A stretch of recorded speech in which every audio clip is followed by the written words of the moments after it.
There are three things I want you to take away from today. All plants is not for all people.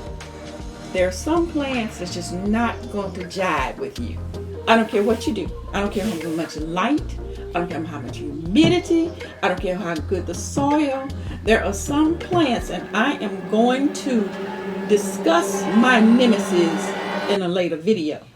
You've got to choose the plants that will allow you to coexist with them. They were here first. The second thing is, don't be afraid of a plant. I was intimidated by the Ficus Lyrata, better known as the fiddle-leaf fig. And now I have 6 from propagation. The third thing is, get to know a few plants before you sink money into a lot of plants. And get to know them, their watering habits, light requirement, soil composition, all of those things, and see how it sits with you. See how you get along with that plant.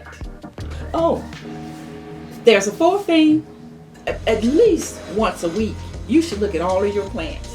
What are you looking for? You're checking for disease. You're checking for insects. You're checking for water. Look at them to see whether they're thriving, whether they need stuff. So, hit that subscribe button and come along on this journey with us.